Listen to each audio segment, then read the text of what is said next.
Buenas tardes, ya somos 44. Buenas tardes, profesor. Bueno, me imagino que sabrán cuál será mi estado de ánimo después de... Ustedes les habrá llegado la noticia de cuál fue la performance del turno noche. Algo que no puse es el promedio general. Los formularios de Microsoft, cuando termina, a cada momento en realidad, dicen cuál fue el promedio de todo el grupo de examinados, y el promedio fue 2,4. Solamente hubo 4 personas que sacaron más de 6.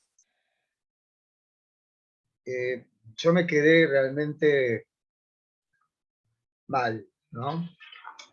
Porque lo que me extraña, lo que no tiene explicación para mí es, vieron que puse yo la proporción de ingresantes y no ingresantes también, porque pensé que quizás haya muchos ingresantes, y la diferencia entre el turno tarde y el turno noche es esa, que al turno noche habría más ingresantes, pero no, es la misma proporción. ¿Por qué el turno tarde tiene 5 de promedio y el turno noche 2,4? Me queda en las tinieblas. Me fijé también en las carreras, y tampoco está la diferencia ahí, o sea, las carreras son las mismas, prácticamente. La mayor parte son de psicopedagogía, lo cual también me asombra cada vez más.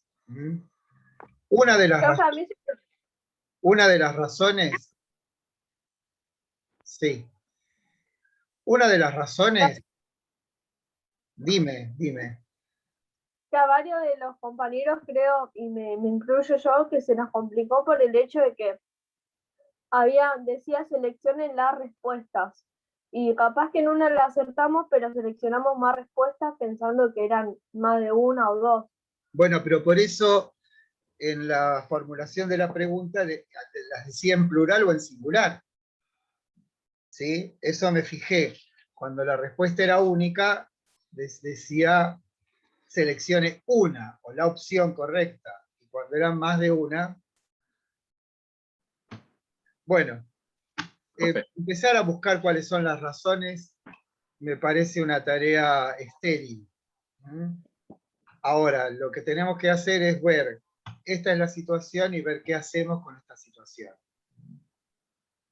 Por supuesto, la única terapéutica que yo tengo de mi lado es, vamos a tomar cuáles son las preguntas de la peor, o sea, de peor performance ascendiendo, y tratarlas cada una en particular.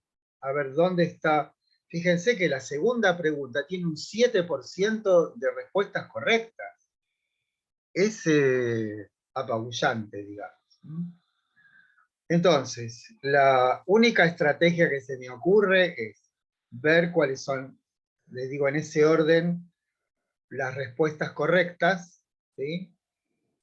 Y decirles que el próximo trabajo práctico también va a ser de Platón. No sé si serán 10 preguntas, quizás sean menos, para no agobiarlos, pero no me parece una mala práctica que haya varias respuestas correctas. ¿Por qué? Porque, digamos, yo les aconsejaría cómo estudiar esto. Tomar el trabajo práctico y cada pregunta, y ir leyendo el texto. Pero antes de eso, una lectura del texto completa. Después, subrayar, y en lo posible, los que pueden, hacer fichas. Fíjense que no estamos tratando con los textos de Platón mismo, eso lo vamos a ver en el parcial.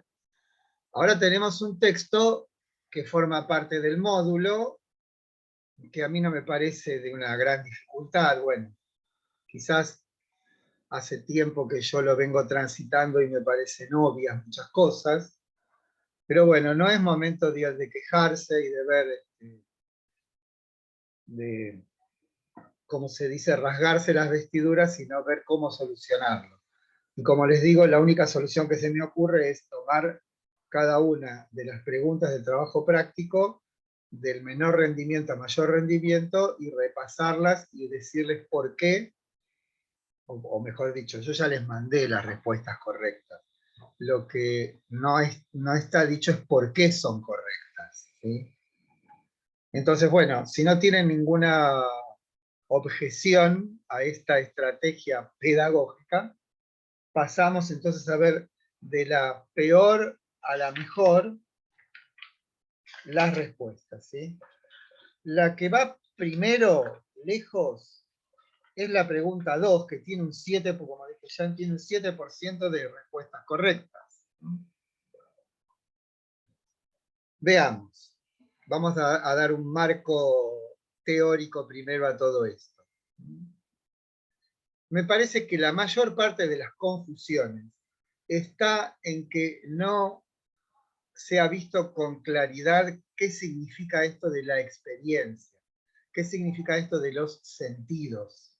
O sea, cuando hablo de los sentidos, hablo aquellas experiencias que se nos dan a través de nuestros órganos de los sentidos. O sea, ahí, tanto en Sócrates como en Platón, hay de algún modo una, no sé si una condena, pero se desestima el testimonio del conocimiento sensible y se lo desestima porque ese conocimiento se da siempre de un modo fragmentario. O sea, esto no es necesario pensar demasiado. O sea, nosotros, cada uno de nosotros, desde que nacemos, estamos en contacto con cosas, ¿sí? Esas cosas son entes que se aparecen en el espacio y en el tiempo. Esto es algo que es natural a nosotros. Desde que estamos aquí hasta que nos vamos, estamos en contacto con ese tipo de entes, que, por otra parte, se notifican, se nos muestran esos entes a través de los sentidos. El oído, el olfato, la vista, el tacto y el gusto. Esas son las maneras que el mundo entra en nosotros. Para Platón como para Sócrates, el conocimiento de esos entes tiene una insalvable limitación en lo que hace al conocimiento. Y es que tanto para Sócrates como para Platón, el verdadero conocimiento es de lo universal, o sea, de aquellas nociones que abarcan todos los casos. Y la limitación entonces de conocimiento sensible es que no da casos particulares, eso que yo llamo fragmentarios. Y la otra noción que tenemos que tener en cuenta para esto es que de lo fragmentario nunca se puede llegar a lo universal. Si se entiende eso, se tiene la mitad de la tarea ganada, porque casi todas las preguntas se refieren a eso. ¿Qué quiere decir esto que de lo particular no puedo acceder a lo universal? Que las ideas no dependen de la experiencia. Tanto las ideas en Platón como aquel contenido del alma que ambiguamente se refiere Sócrates, son contenidos que nosotros ya los tenemos como impresos en, llamémosle, nuestra mente. Platón y Aristóteles y Sócrates dirán en nuestra alma. Esto es, para Platón, desde que nacemos, venimos ya con una dotación de conocimientos de carácter universal y por lo tanto verdadero. Nunca, pero nunca, el origen y la fuente del conocimiento de lo universal puede ser la experiencia. ¿Y por qué? Porque la experiencia, insisto en esto, siempre se da de un modo fragmentario, siempre se da por partes.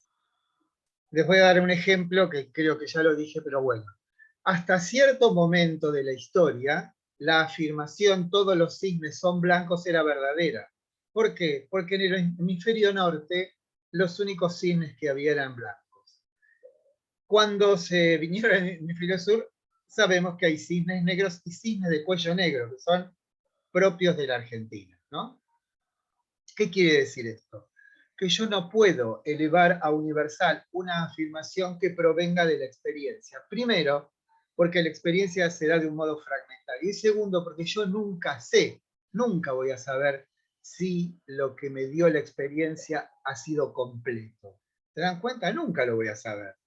Si realmente se dieron todos los casos para que yo pueda afirmar algo universal. De ahí una pregunta que casi todo el mundo respondió mal, que es la afirmación que dice, todo lo que está en los sentidos estuvo primero en las ideas, es verdadera, porque para Platón el mundo sensible es una copia del mundo de las ideas.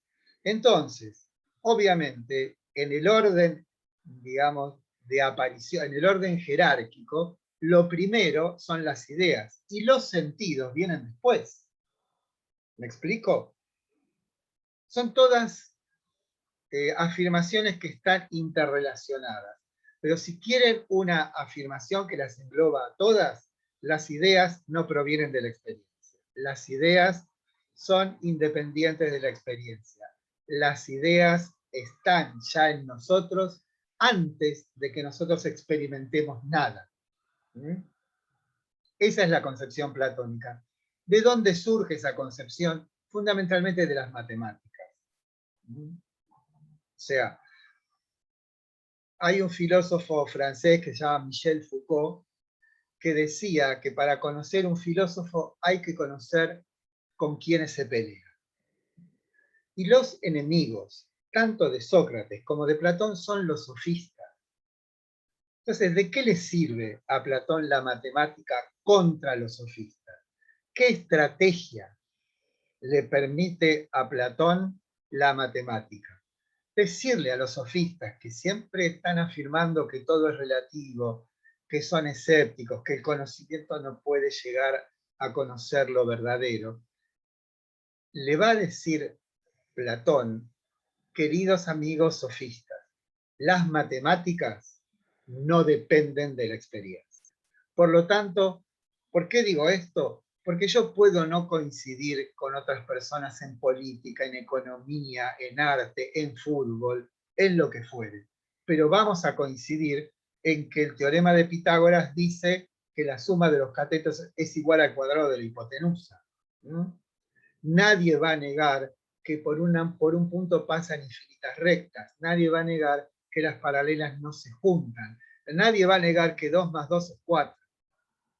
Entonces, ese conocimiento de la matemática no depende de la experiencia. No es como dice Protágoras, el hombre es la medida de todas las cosas. Bueno, cada uno piénsalo, no. Hay un orden de conocimiento que es independiente de la experiencia, y la experiencia no lo vulnera. O sea, yo puedo vivir 1000 años y la afirmación 2 más 2 es 4 va a ser siempre verdadera.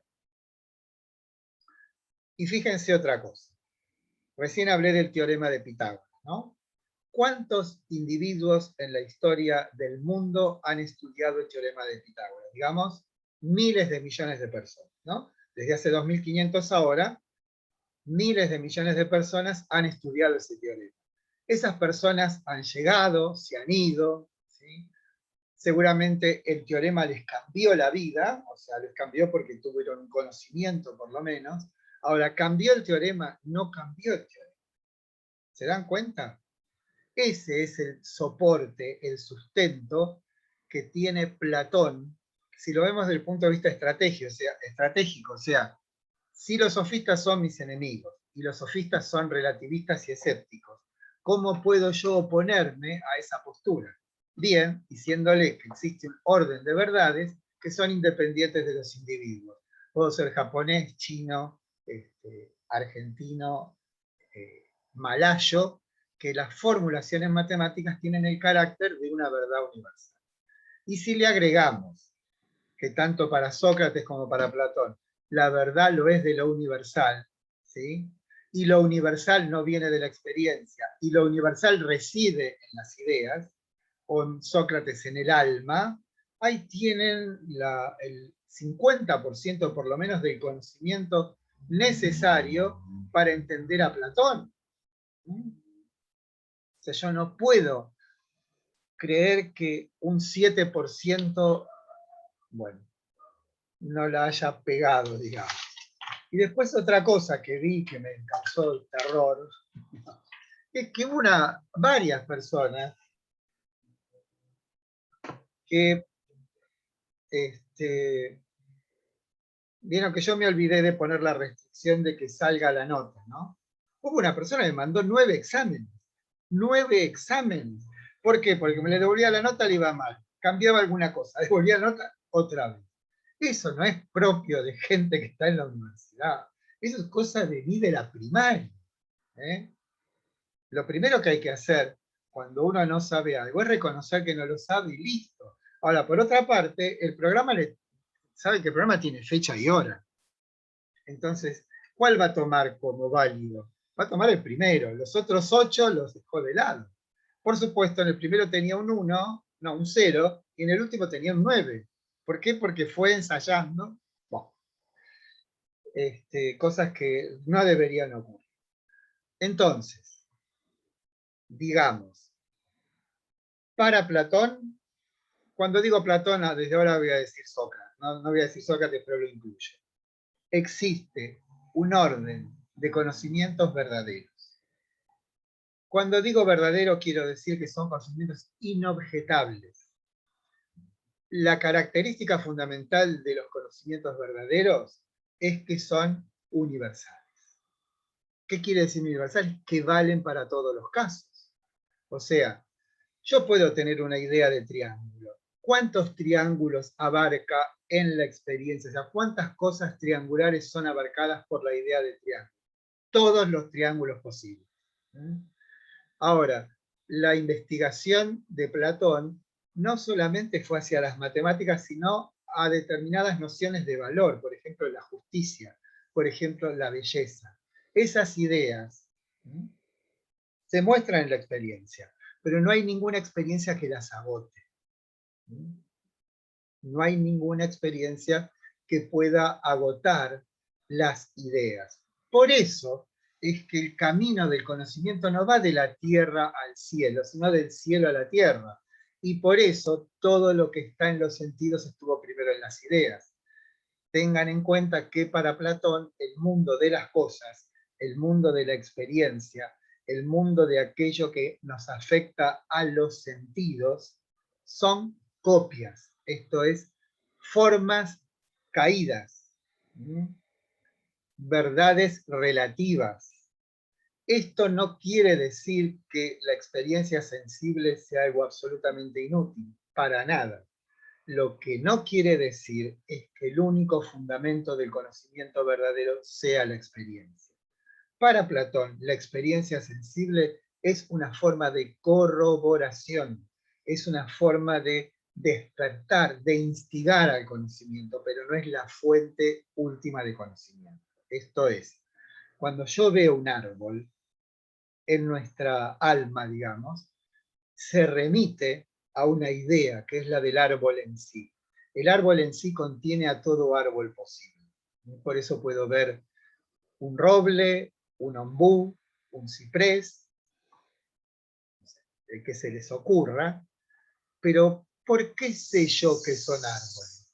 Justamente porque la experiencia sensible corrobora que eso que me afecta tiene una coincidencia con algo esencial que comprende a todo árbol posible. Esto es, las notas esenciales de esta idea de árbol se cumplen en cada árbol que percibimos. Y así con todas las cosas. ¿Cuántos gatos hay? ¿Cuántos tipos de gatos? Miles. Ahora, hay una idea del gato que contiene a todos los gatos posibles. ¿Sí? Esa idea del gato no viene de la experiencia nuestra con gatos, sino que ya de algún modo, misterioso sin duda, la idea del gato ya está impresa en nuestra alma antes de que nosotros tuviésemos un contacto con algún gato. Lo que hace ese contacto es como que vivifica, que quita a su idea de la oscuridad, O sea, vieron que Platón cuenta en el libro 10 de la República el mito de que dice que antes de que el alma caiga en un cuerpo, pasa por un río, ese río se llama el río del olvido, y no es que aquello que las almas sabían queda deshecho, queda disuelto, desaparece, no es anonadado, sino que es ocultado. Y entonces la experiencia sensible es una de las posibilidades en tanto copias para que aquel conocimiento universal que de algún modo transitorio en algunos casos está oculto, está encubierto, pueda ser desvelado. ¿Sí? O sea, toda la tarea de Sócrates y de Platón es una tarea pedagógica. ¿Para qué? Para que nosotros los seres humanos podamos restaurar una integridad perdida. La integridad perdida es la integridad de nuestra alma que en algún momento tuvo un conocimiento pleno de todas las cosas. Cuando es arrojada al mundo, tiene como atisbos, como si fueran, digamos, sensaciones, como por ejemplo en el caso de la belleza, de que a eso que se le aparece en la experiencia le está dando algo así como un mensaje secreto. ¿Sí? ¿Cuál es el secreto de ese mensaje? Que de algún modo ya lo sabíamos, pero no lo conocíamos. La diferencia entre saber y conocer. El saber es algo como implícito, el conocimiento explicita el saber. ¿Cuál es la manera que tiene Platón de explicitar ese saber? Bueno, ustedes vieron dos maneras eminentes de eso. En realidad tres. La alegoría de la caverna, el paradigma de la línea y el ascenso que describe Platón en el banquete a través de Diótima, de una mujer. Bueno, dicho esto, vamos, si no tienen ninguna pregunta, ¿no? Sí, sí, profe, yo tengo una pregunta, pero Bien, bien, bien, vamos. porque no sé si tiene que ver igual, pero es para entenderlo mejor. Platón dice que nosotros ya tenemos una idea que ya conocemos, que no pertenece a este mundo, ¿no? Ya sabemos, no conocemos. Que ya la sabemos, que ya la traemos desde que nacemos. Sí. Pero en realidad a nosotros, por ejemplo, cuando hablaba lo del círculo, lo del cuadrado, en realidad esto te lo enseñan. Cuando vas a la escuela te enseñan, esto es un círculo, y ahí te das idea de círculo. Bueno, no es lo que dice Platón. Claro, digo. ¿Por qué dice? Pero hay un fundamento. Es que la educación tiene como misión poner a la luz eso que ya sabemos y transformar lo sabido en conocimiento.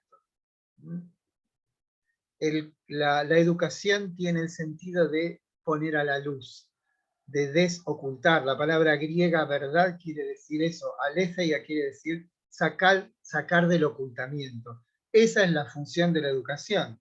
La otra pregunta, que no sé cómo la han contestado, porque no me detuve, es, hay una afirmación que dice, el cautivo de la caverna se da cuenta, toma conciencia de su situación y por eso se va de la caverna. Falso.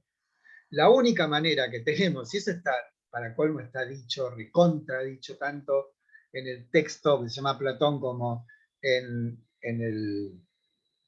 la República, en el libro 7, que debe haber un otro que nos saca casi violentamente de la caverna.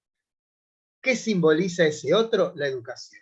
La educación es la única posibilidad que nosotros tenemos de sustraernos al mundo de las apariencias y del engaño que está descrito en la caverna, ¿no? En la alegoría de la caverna. Entonces, si bien a nosotros nos enseñaron que es un círculo, que es una recta, que son paralelas, lo que hace esa enseñanza es despertar un saber no conocido. Lo que hace la educación, al poner a la luz esos contenidos que estaban ocultos, hace que lo sabido se transforme en conocimiento. ¿Cuál es la diferencia? que estamos tomando saber y conocer en un sentido relativo, no absoluto. ¿Cuál es la diferencia entre el saber y el conocer? Que el conocer tiene una explicitación, explicita el saber. ¿Vieron cuando uno dice, mira, no te lo puedo explicar, pero de algún modo lo sé? Bueno, cuando ese saber no explicitado se vuelve conocimiento, decimos, bueno, ahora no solamente tengo la sensación de saberlo, sino que ya te puedo explicar el porqué de eso. ¿Sí? ¿Me explico?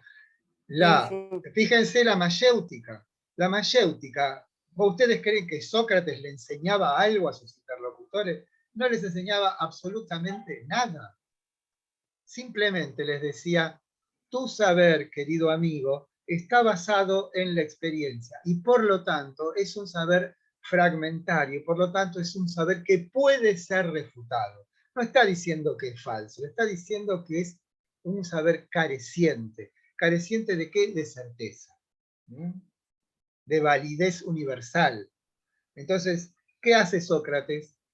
No les dice, vos sos un ignorante, no, les dice, esta argumentación, este contenido que estás explicitando en este momento a través de esta definición, como hace en el Laques, tiene tal y cual limitación. Y una definición que no abarca todos los casos es una definición inválida. Entonces, ¿qué le pasa al interlocutor de Sócrates cuando Sócrates le dice, en este caso, querido amigo, te voy a decir, como le dice a Laques. Laques dice, ¿qué es el valor? Pero muy fácil, Sócrates. Valor es mantenerse firme en el campo de batalla y no retroceder jamás. Y Sócrates dice, bárbaro, pero yo sé que los espartanos y los escitas simulan retroceder para después contraatacar. Con lo cual, tu definición no sirve. ¿Y qué le pasa a alguien a quien le refutan sus definiciones? Es que les socavan, les corroen sus convicciones. Y no hay cosa peor para una persona, no que te refuten, sino que esa refutación llegue a lo profundo y te deje sin suelo. Porque no crean ustedes que caminamos todos sobre la tierra, caminamos sobre nuestras convicciones. Esa es la fuente de nuestra vida, todo eso que supuestamente constituye nuestra existencia. Y cuando viene alguien como Sócrates que refuta nuestras afirmaciones, a la vez lo que hace es resquebrajar nuestras convicciones. ¿Y qué hace Sócrates una vez que ha resquebrajado las convicciones de sus interlocutores? Les dice, bueno, mira, estás equivocado, ahora te digo cuál es la verdad. No, los deja solos. ¿Para qué? Para que, dándose cuenta de la endeblez de su conocimiento, que es endeble justamente porque proviene de la experiencia, investigue, abra otro camino, y ese otro camino no está fuera de nosotros, sino dentro de nosotros, y ese dentro tiene un supuesto. Ese supuesto es que existe en lo más íntimo y valioso del hombre, el alma, un orden de nociones de carácter universal. Platón dirá lo mismo. Lo que pasa es que lo de Sócrates, que no escribió nada, tiene que ver con una conversión, ¿no? Como también la de Platón. O sea, una conversión quiere decir dejar de mirar a un lado y empezar a mirar hacia otro lado. El otro lado que proponen los dos es no tanto a los entes que son siempre fragmentarios, particulares, nunca universales, hacia otro tipo de entes que tienen el carácter de la universalidad. Y los que están como en primer plano en ese orden de lo universal son las matemáticas o los objetos matemáticos. ¿Por qué? Porque tienen el carácter de la validez universal. No valen según las opiniones. Fíjense en eso en particular. Sócrates no les dice, una vez que ha destruido las convicciones de sus interlocutores, aquí tenés el decálogo de lo que tenés que hacer. No, le dice, compañero de vida, tus convicciones en tanto han surgido estrictamente de la experiencia, tienen una validez relativa. Si tú quieres un conocimiento cierto que equivale a una vida buena, debes dirigir la mirada hacia otro lado. Y en esa mirada hacia otro lado se produce esto que llamamos conversión y que se ilustra con la famosa ética intelectualista socrática, que, digamos, Sócrates está persuadido de que quien conoce el bien se vuelve bueno. Hubo una pregunta maliciosa que yo puse, es, si bien en la ética intelectualista se dice que quien conoce el bien se vuelve bueno, hay que estar siempre atento porque el mal acecha, ¿no? ¿Se acuerdan de esa pregunta? Esa pregunta es falsa, porque en el texto varias veces, y ahora lo repito, quien accede al orden de lo bueno se vuelve bueno y no hay vuelta atrás. ¿Por qué? Porque la consistencia, la solidez de ese conocimiento es la misma solidez de las cosas. Cuando yo conozco el bien, me vuelvo bueno. Y por lo tanto no hay posibilidad de volver atrás. No es que yo como individuo tengo una noticia de algo bueno y entre otras cosas tengo una suerte de cierta convicción hacia el bien. No. Ocurre que cuando conozco lo bueno me vuelvo bueno y por lo tanto no hay ninguna posibilidad de un paso atrás.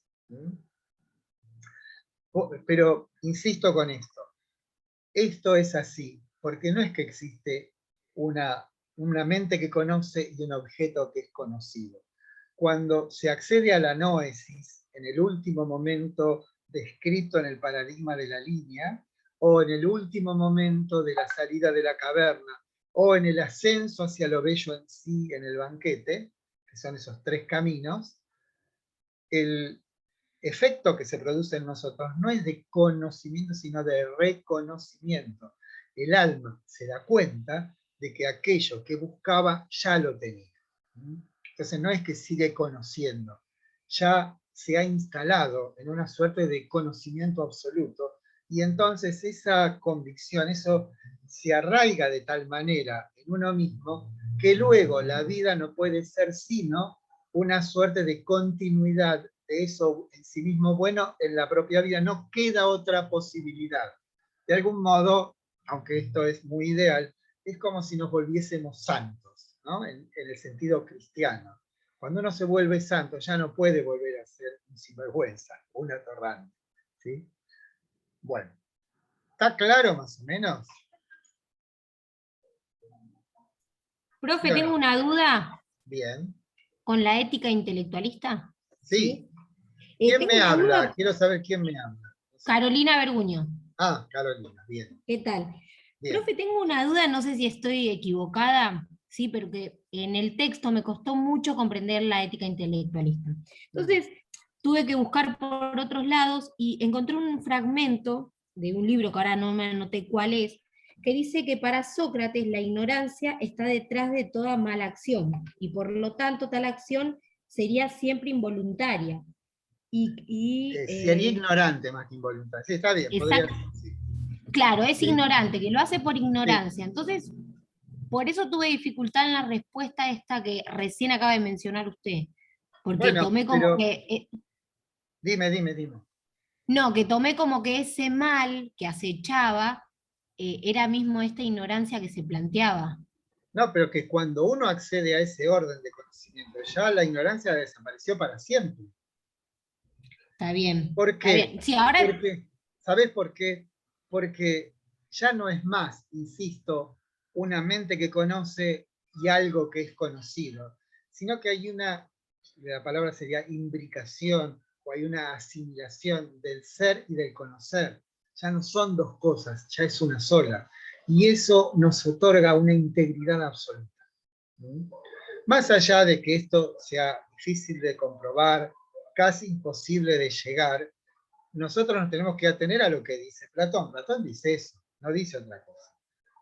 Y Sócrates también dice, ¿por qué la gente es mala? Porque es ignorante. Esto es, el conocimiento del bien nos vuelve buenos, la ignorancia nos vuelve malos. Que está muy cerca de lo que dice Jesús en la cruz cuando dice, Señor, perdónalos porque no saben lo que hacen, ¿no? Aunque bueno, en eso se parecen, no es en mucho. ¿Algo más? Lo concreto de la conversión, acá me preguntan, no sé qué sería, la conversión es lo más concreto, podríamos decir. O sea, les voy a hablar un minuto de la conversión. Este filósofo que yo nombré, que se llama Michel Foucault, en un libro que se llama Hermenéutica del Sujeto, que son clases en realidad que después las transformaron en libro, hay un capítulo dedicado al fenómeno de la conversión, ¿no? Y él lo que hace es dividir el fenómeno de la conversión en 3 periodos. Hay la conversión platónica, hay la conversión helenístico-romana y hay la conversión cristiana. En la conversión platónica, lo esencial es un desviar la mirada. Desviar la mirada desde el orden del espacio temporal y dirigir la mirada hacia lo universal. El peso de esta conversión en el sentido platónico lo lleva el conocimiento. O sea, es el conocimiento el factor esencial que nos lleva gradualmente a la posibilidad de una conversión. ¿En qué consiste la conversión? En una experiencia de tal tipo que nos transforma de un modo radical. Radical quiere decir de raíz, ¿no? O sea, cuando nosotros llegamos ahí ya no va a haber ninguna noticia, ninguna experiencia que haga trastabillar digamos, a este orden en el que estamos.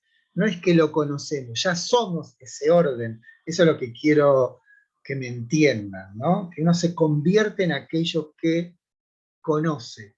Pero esa conversión es que en realidad el alma se reencuentra consigo misma. El alma es la que pugna por conocer. ¿Por qué el alma desea? Porque se dan cuenta que el motor del movimiento, digamos que nos lleva en el paradigma de la línea de la ignorancia, pasando por el conocimiento de las cosas representadas, por el conocimiento de las cosas que se nos presentan en la experiencia, por el conocimiento de lo matemático y por fin con el conocimiento de las ideas morales y metafísicas. Lo que mueve ese movimiento ascendente es que el alma, habiendo conocido algo absoluto, algo pleno, algo perfecto, se encuentra en el mundo con cosas imperfectas y limitadas. Entonces lo primero que hace es creer que apoderándose o conociendo esas cosas que se nos presentan, se va a colmar o se va a calmar ese afán del alma que se sabe como perdida en el mundo, ¿no?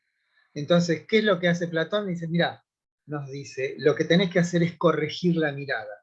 En lugar de dirigirte a aquello que se aparece, que son copias, tengan en cuenta eso siempre, son copias, como si dijéramos como recién, ¿no? Está la idea del árbol, y está el ciprés, está el ombú, está el roble, está la haya, está la palmera, y todos los árboles posibles. Pero hay un árbol que es esencial, que es la arbolidad. Ahí están todos los árboles de algún modo compendiados. Entonces, el alma ve un árbol y ese árbol que ve le recuerda de algún modo oscuramente a ese árbol esencial que sabe pero no conoce. Es como un movimiento espontáneo del alma, por eso conocer es recordar en ese sentido. Ahora, cuando yo tomo posesión efectiva, cuando yo me reencuentro conmigo mismo, o el alma se reencuentra consigo misma, entonces ahí es donde podemos verificar que se ha operado una conversión. La conversión platónica entonces está asociada al conocimiento, está asociada a un giro de la mirada, y ese giro va del conocimiento de lo sensible al conocimiento de lo inteligible. No otra cosa es el hombre que sale de la caverna, no otra cosa es pasar el límite de lo sensible hacia lo inteligible, no otra cosa es en el banquete pasar del conocimiento, o mejor dicho, la experiencia de lo bello, las cosas sensibles, a la experiencia de lo bello en sí. Ahora, ¿cuál es el motor? ¿Qué es lo que hace que todo esto mueva? Que justamente el alma ha conocido lo pleno, ha conocido lo absoluto, ha conocido lo perfecto, y cuando llega a este mundo se da cuenta de la insuficiencia que nos aporta el conocimiento o el goce de las cosas sensibles. Esto es, supongamos la plenitud, algo que no tiene fisuras, algo que no tiene altibajos, y de pronto en el mundo sensible se aparece una forma bella, un cuerpo bello, nos enamoramos. Creemos que poseyendo ese cuerpo bello se va a mitigar ese afán del alma por lo absoluto. Y nos damos cuenta de que confundo la copia con el original, porque creo que poseyendo un cuerpo bello poseo la belleza, y no, poseo una manifestación de la belleza. Y por eso la angustia o la desazón que produce que una vez que hayamos satisfecho un deseo de ese tipo, luego de un tiempo nos damos cuenta de que el deseo como tal ha quedado incólume, sigue pretendiendo otra cosa. Entonces, ¿cuál es la estrategia terapéutico-pedagógica platónica? Cambiemos la dirección de la mirada. Ya no es el mundo sensible aquel que habrá de darnos la satisfacción, aquel que habrá de restaurar nuestra condición primigenia, absoluta y perfecta, sino que debemos desprendernos de lo sensible y dirigir la mirada hacia otro lado. Bueno, esa es la conversión platónica. La conversión helenístico-romana, no voy a abundar mucho en esto, es similar, porque es gradual, pero en lugar de poner el acento en el conocimiento, el acento está puesto en los hábitos. Séneca, ¿saben? Séneca era un personaje importante de la corte de Nerón, ¿no?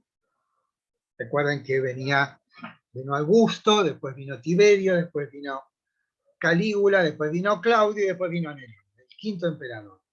Aquel que mientras se incendiaba Roma, pues, que era algo así como en el 60 después de Cristo, ¿no? Que después le echó la culpa a los cristianos del incendio de Roma. Bueno, Séneca decía: cuando llego a mi casa al atardecer y mi mujer se calla, ese era misógino, comienzo una tarea sobre mí mismo que consiste en revisar escrupulosamente el día que transcurrió. Entonces me pongo y rememoro, me levanté a la mañana, hice esto, hice lo otro, a ver qué es lo que fui haciendo, y qué fin tiene esa inspección del día pasado, a ver si descubro en qué momento me salí de mí mismo, en qué momento dejé de ser alguien circunspecto, capaz de contener sus impulsos, si realmente en este día encontré algo bueno, si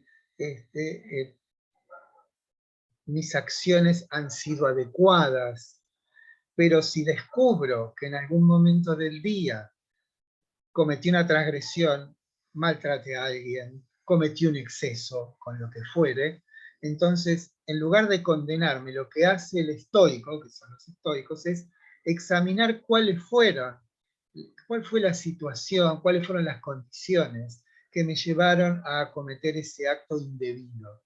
¿Para qué?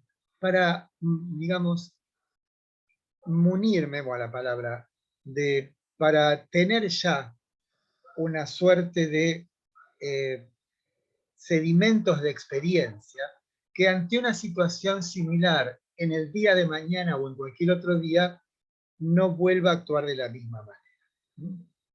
Esta tarea incesante de inspección, de ejercicio, es toda cosa muy meticulosa, muy medida. Llegará un día, dicen ellos, que voy a poder ser feliz. ¿Por qué? Porque voy a ser dueño de mí. No voy a ser más un sujeto sujetado a las pasiones, a lo que realmente no quiero.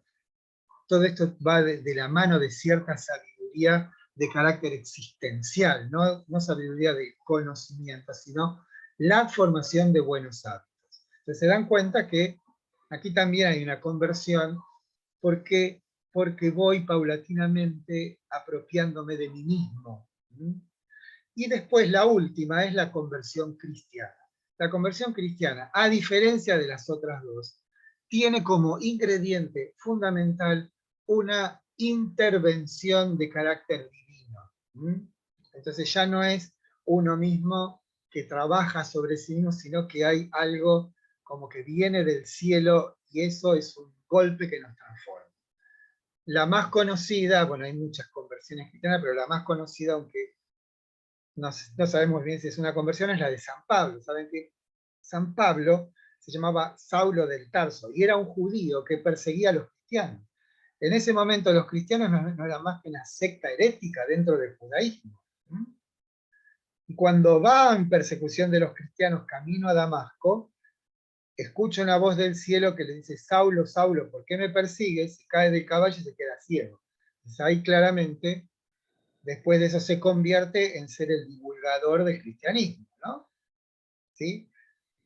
En la de San Agustín la van a estudiar. San Agustín está siempre preso de sus dudas y siempre angustiado porque no encuentra el verdadero camino y que vieron que él dice, San Agustín dice: Dios, dame la castidad, pero todavía no, o sea, déjame un ratito más que siga, ¿no? De juerga. Y escucha que unos chicos en la casa de al lado dicen tole, quiere decir toma y lee, ¿no? Y entonces él entendió eso como un llamado. Y abrió la Biblia, así, donde fuere, y dice: invístete es una carta de San Pablo, invístete de nuestro Señor Jesucristo. Punto. Esa experiencia fue decisiva y transformó a Pablo en San Pablo. Perdón. A Agustín en San Agustín. Bueno, ahí tienen las conversiones. Alguien me preguntó por las conversiones, ¿sí? ¿Está claro? Silencio. Sí, sí, está claro. Bueno, eso es lo que tienen que tener en la cabeza cuando vemos la práctica socrática o la práctica platónica, que tiene que ver con este giro de la mirada, y este giro de la mirada de lo sensible a lo inteligible tiene como fin que nosotros nos apropiemos de nosotros mismos. Y esa apropiación va de la mano de una restauración. ¿De qué? De aquello pleno que está como dormido en la vida cotidiana. Lo que hace la terapéutica platónica es que podamos restituir en nosotros esa plenitud perdida. Y la estrategia pedagógica platónica tiene que ver exclusivamente con el conocimiento. El banquete no sé, para mí el banquete es un libro hermoso para leer. ¿Qué les puedo explicar? Léanlo, no tiene misterio el banquete, me parece. Misterio hay en el paradigma de la línea, por ahí en la alegoría de la caverna. Pero el banquete es una reunión de personajes notables de Atenas que deciden en una cena. Banquete es la traducción, mala traducción, de la palabra griega simposio. La palabra simposio quiere decir reunión de bebedores. Ellos tenían de un modo muy formalizado esas reuniones. Primero se canta un peán, un canto a los dioses. Después te dice, bueno, ¿qué vamos a hacer? Después hay alguien que organiza, no toman el vino puro, ¿no? Mezclan el vino con agua. Y justamente ese día que se festejaba el triunfo de Agatón, que era la casa de Agatón, su triunfo en la tragedia, hace una fiesta íntima. Entonces, y como venían con resaca del día anterior, pues habían tomado todo, dice, bueno, vamos a poner más agua que vino, y en lugar de deleitarnos con las flautistas o los bailarines, vamos a hacer un encomio, o sea, un discurso de alabanza a un dios que ha sido olvidado, que es Eros. Por favor, apaguen el micrófono, alguien. Eros es el dios que ha sido olvidado, que no tiene santuario, que no tiene rituales, que no tiene celebraciones, ¿sí? Entonces esos personajes que son Fedro, Pausanias, Erisímaco, ¿cómo se llama? Aristófanes, Agatón, Sócrates y Diótima, lanzan un discurso acerca de ese dios que es Eros, ¿sí? Y eso hasta cierto momento, cuando termina el discurso de Sócrates, que en realidad lo que hace es decir lo que le enseñó una mujer, que es la única mujer que aparece en los diálogos platónicos, que se llama Diótima, que no es un personaje histórico. Sócrates es un personaje histórico, Agatón es un personaje histórico, Sócrates obviamente, y los demás la verdad que no sé.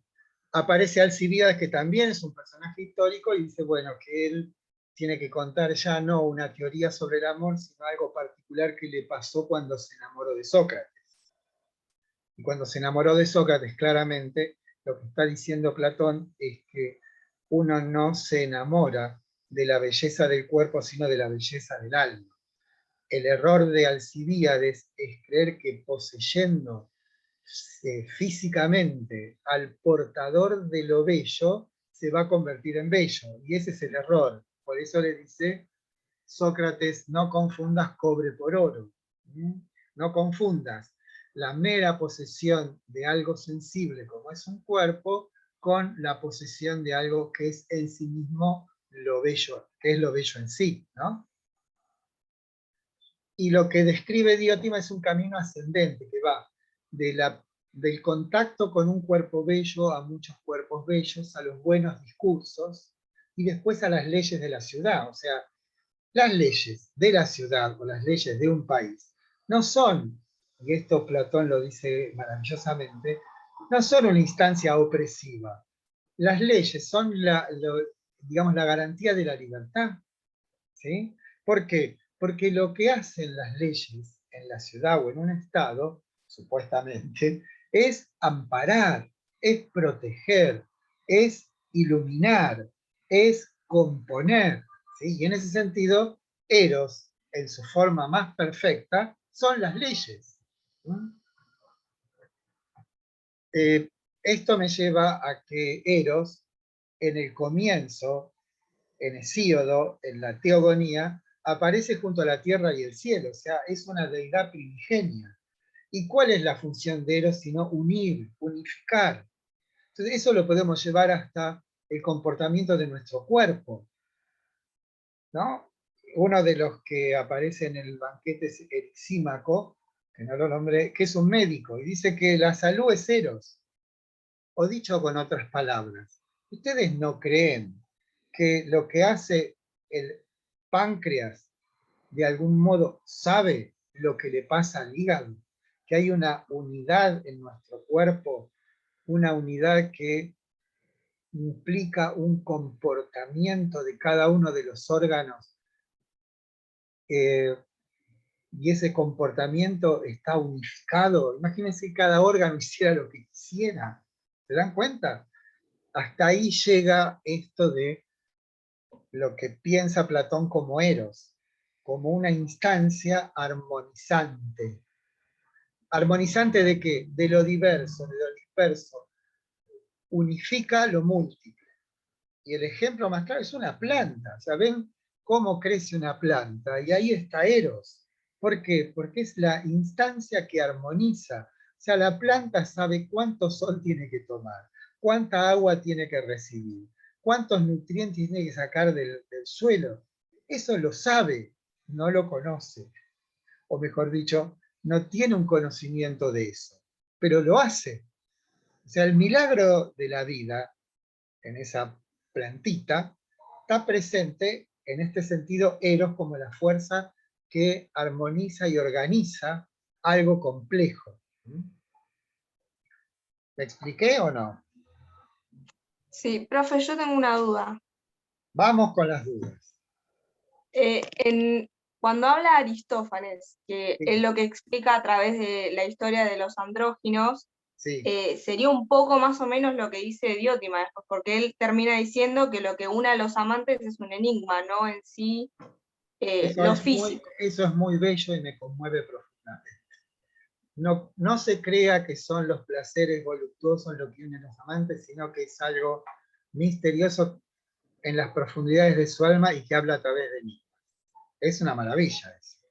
Eso me gustara que ustedes se conmovieran con esas frases. Bueno, te voy a decir por qué no es lo mismo. Primero porque se regresa al mismo lugar donde se estaba, en Aristófanes. ¿Sí? Y por otra parte, el reencuentro tiene que ver con una cuestión más bien corporal, ¿no? Con una consumación sensible, llamémoslo.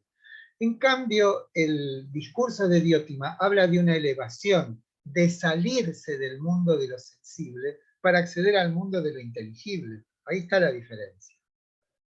En el caso de Aristófanes, se regresa a un estado que ya había sido previo. En cambio, en el ascenso no se regresa, ¿sí? Aunque bueno, podríamos decir que el alma regresa a sí misma, pero en ese regreso hay un trascender el cuerpo, cosa que no pasa en Aristófanes. ¿Sí? Perfecto, muchas gracias. ¿Alguna otra pregunta? Me parece más interesante que me hagan preguntas que revise el triste. Bueno, ya les digo otra vez, el jueves que viene vamos a mandar otro trabajo práctico de Platón. Y por favor, ahora no saben la depresión que me agarré cuando vi el promedio de todos los exámenes. Quería retirarme de la profesión. Profe, Sí. solo el texto de Platón hay que leer. Claro, no es tanto, serán unas 20 páginas. Ajá, Para el bueno. parcial no, para el parcial van a tener que leer el banquete entero y el sol, la línea y la caverna, ¿sí? Bueno, escucho preguntas, que me gustó más que esto de revisarlas. Si no, sigo hablando, más mirando más o menos qué es lo que...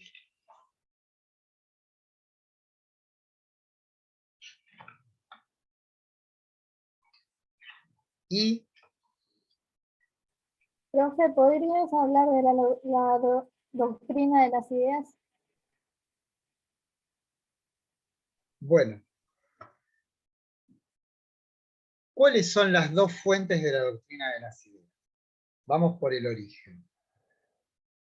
Y vamos también a decir a quién queremos refutar, partiendo de esta estrategia de estudio de la filosofía que nos sugiere Foucault cuando dice, ya lo dije, ¿no? Para conocer un filósofo es bueno conocer con quién se pelea, quién es el enemigo. ¿Quién es el enemigo de Platón y de Sócrates? Recuerdo, digo Platón, digo Sócrates. ¿Quién es el enemigo de Platón? Los sofistas. Los sofistas. ¿Por qué los sofistas son enemigos? Porque la práctica sofística le interesa el éxito y no le interesa la verdad. Es como los abogados que defienden a alguien que es culpable y sin embargo no les importa que sea culpable porque lo que importa es que no lo condenen, ¿no? Yo le conté la historia, bueno, se las cuento de nuevo. El sofista y el maestro. No, perdón. El maestro, sofista y su discípulo. El discípulo le dice, no te puedo pagar, no te voy a pagar. Entonces el maestro dice, sí, me vas a pagar. No, no te voy a pagar. ¿Sabes por qué? Porque el primer pleito que haga, te lo voy a hacer a vos. Si te gano, no me pagás. Y si pierdo, tampoco me pagás porque no me enseñaste bien, ¿no? Ahí tienen este tipo de... los sofistas son unos maestros en la argumentación, pero tienen una función, o mejor dicho, ejercen una acción corrosiva. ¿Qué es lo corroído por la acción de los sofistas? Los valores. ¿Qué valores? Los valores tradicionales. ¿En qué se ejercitan los sofistas? En la dialéctica y en la retórica. ¿En qué consisten esas disciplinas? En el arte de persuadir, en el arte de triunfar en las discusiones, en el arte de triunfar en los conflictos legales, en el arte de triunfar en las discusiones políticas. Pero ellos, como son técnicos, son profesores, ninguno ateniense, sino que se fueron a ganar el peso a Atenas, puchas y cobraban fortunas. Insisto, no les interesa la verdad, les interesa la eficacia, ¿sí? Entonces, la práctica sofística resulta ser un síntoma, no la causa, de la decadencia de Atenas. Recuerden que Atenas está en medio de la guerra del Peloponeso, hay una peste, es un desastre la situación en Atenas, ¿sí? Y para colmo están estos tipos, ¿no?, que lo que hacen es infundir en la gente posiciones relativistas, escépticas, todo un poco como una especie de florearse, jactarse de sus propias capacidades. Entonces, es el enemigo visible, pero no son la causa del problema. La causa íntima del problema de Atenas es que los intereses particulares predominan sobre los intereses de la ciudad.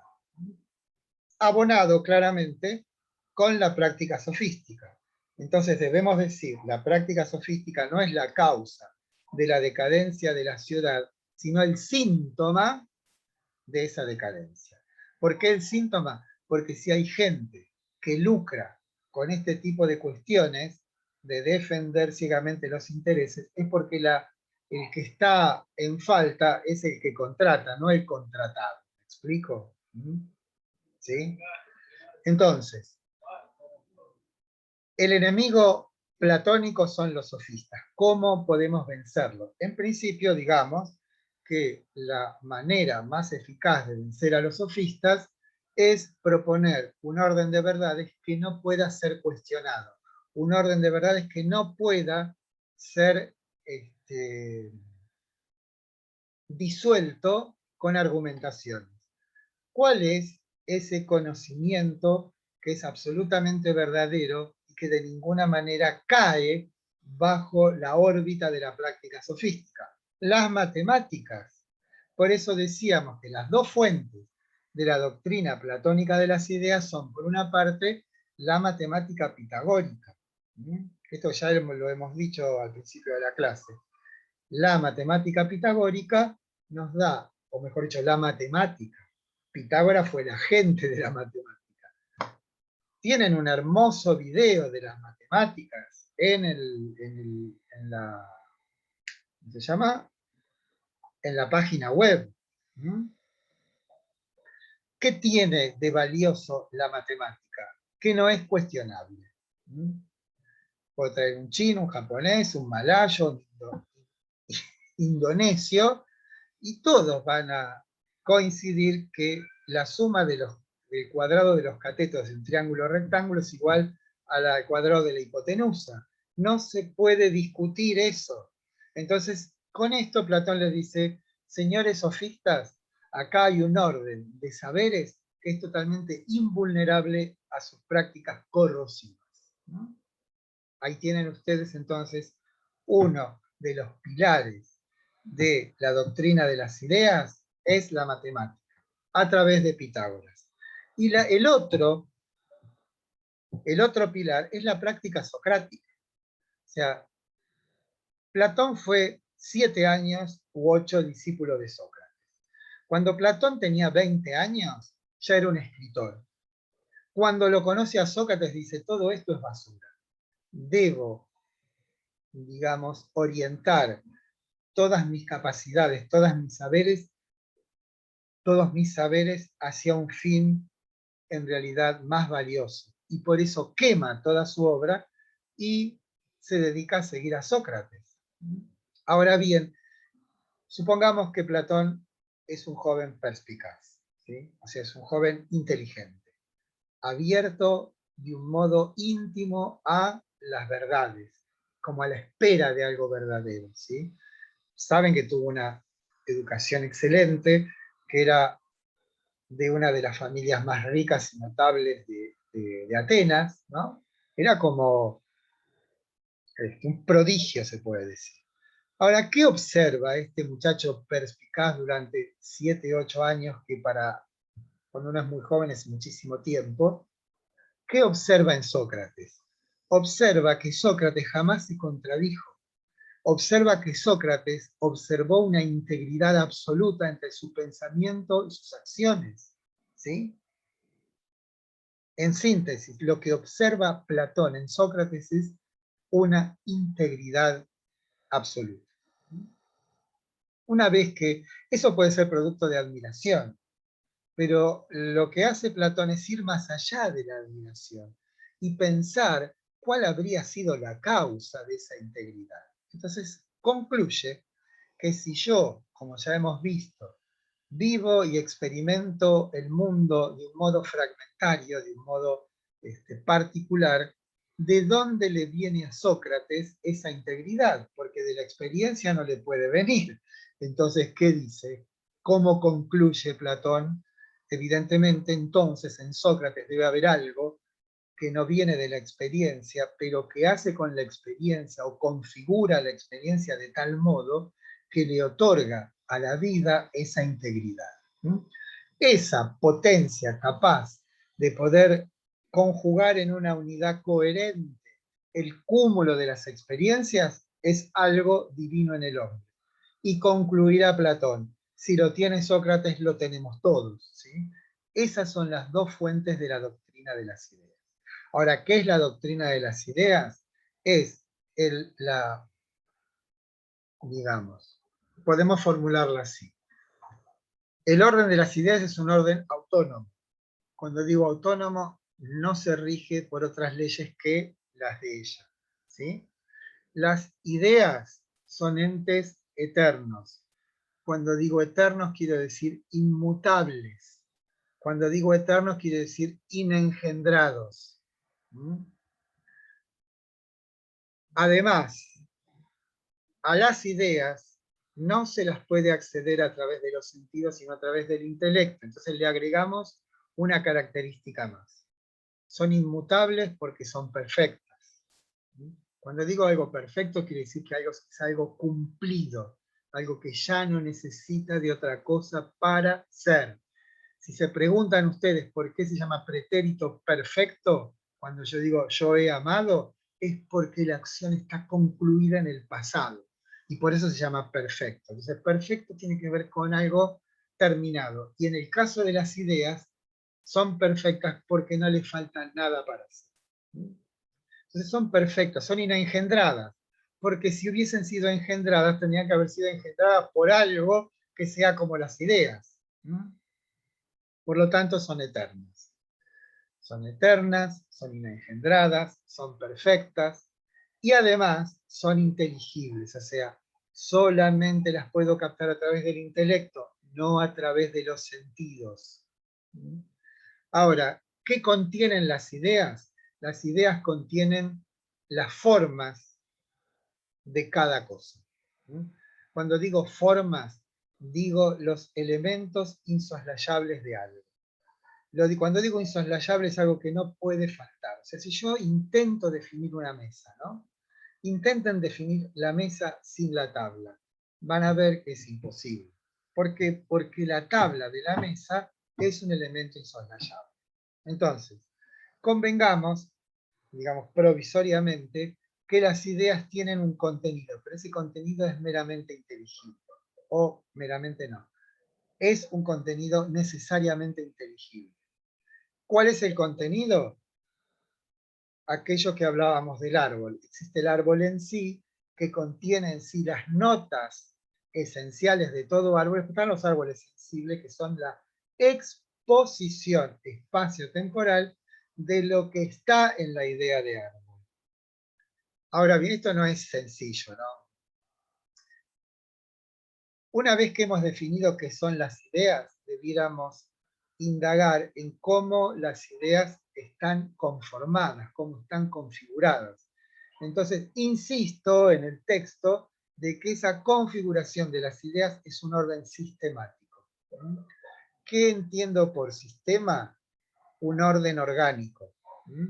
¿Qué entiendo por orden orgánico? Un orden jerárquico. ¿Qué entiendo por jerárquico? Un orden en el cual existen nociones más abarcadoras que otras. Les doy un ejemplo muy simple. ¿No? Y cómo no es necesario ir al mundo de las ideas para entender qué son.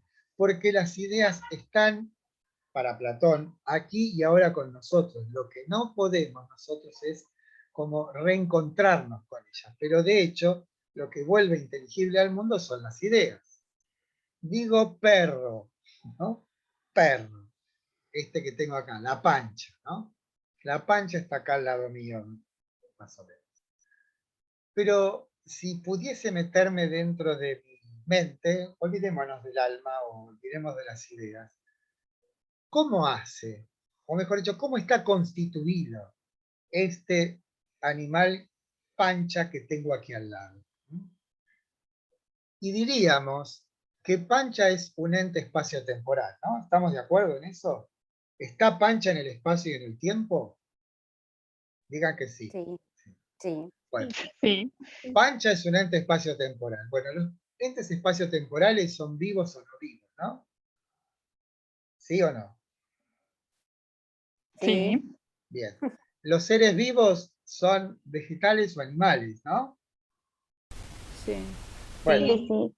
y los animales a su vez son vertebrados o invertebrados, digamos. Sí. ¿Sí? Y los vertebrados Sí. son mamíferos o no mamíferos, ¿sí? Sí, Los también. mamíferos son cánidos. Y de ahí está la pancha. Sí. ¿Se dan cuenta? O sea, ese orden que está en nuestra mente es el mismo orden de las ideas. No está en otro lado, no es un mundo, digamos, lo que nos enseña Platón es a sumergirnos en el mundo de las ideas y así poder conocer de un modo certero las cosas. Les doy otro ejemplo. Habrán estudiado química, ¿no? Sí. Sí. ¿Qué es la tabla periódica de los elementos? La tabla de Mendeleev, donde hay, creo que 92 elementos.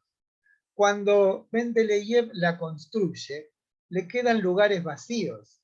¿Por qué? Porque había elementos que no habían sido descubiertos todavía.